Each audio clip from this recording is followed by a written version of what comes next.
Gentle viewers, I'm Jordan Ireland. Here I am on Oakley Street in Chelsea, London. And behind me is the house where Bob Marley spent some time in 1977. So Bob Marley was born in Jamaica, in the village of 9 Miles. I'm not sure what it's 9 miles from. Just towards the end of the Second World War. His father was white, his mother was black, so his father's much older than his mother. I think they got married actually, but they split up very soon. So he didn't have much money growing up in that village, and when he was a teenager he left school, and then he was working, what was it, like a metal worker, something like that, a welder, but got into music and began recording his songs. Formed his band with the Wailers. He got married, had several children with his wife, I think with other women too, and obviously shot to world fame in the early 60s. And television only just started in Jamaica. He was very keen to be on it. He grew up a Christian but converted to Rastafari. I'm told you're supposed to call it Rastafari, not Rastafarianism.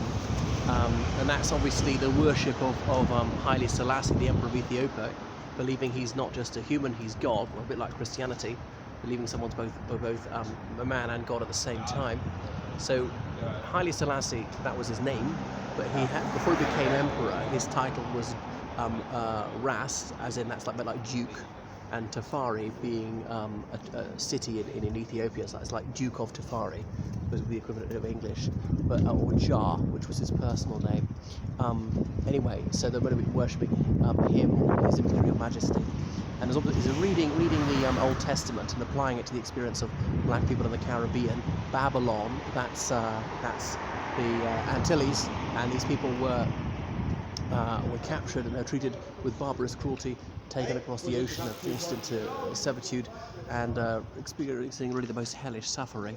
But eventually, well, emancipated, the black people of the Caribbean would go back to the old country, although that actually never transpired. A few Rastafari, I believe, went back to Ethiopia.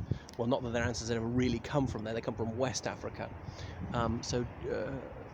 Haile Selassie, he was a Coptic Christian himself, and he was aware of these people worshipping him. He visited Jamaica.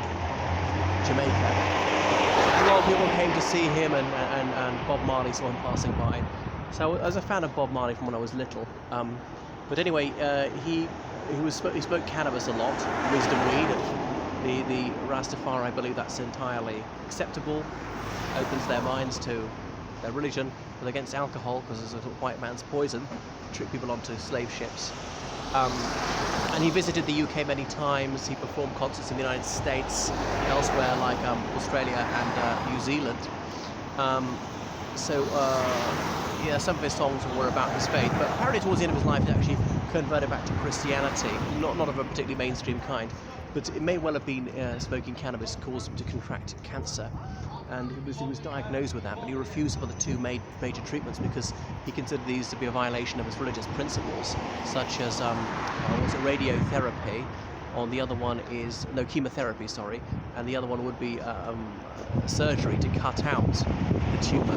But he refused both. But there was a German oncologist, I forget the chap's name, who managed to keep him alive for about 2 years, which was much longer than anyone else thought possible, considering that he was not using the two main treatments.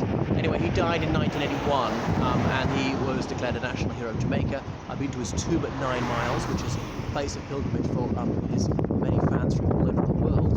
So he's a real icon of Jamaica, been on the postage stamps. So a black nationalist, an advocate of the overthrow of white in Zimbabwe, son of Rhodesia and a zealous anti-apartheid advocate. So that is Bob Marley, and there are other addresses he lived in London as well. Okay, that's what you know.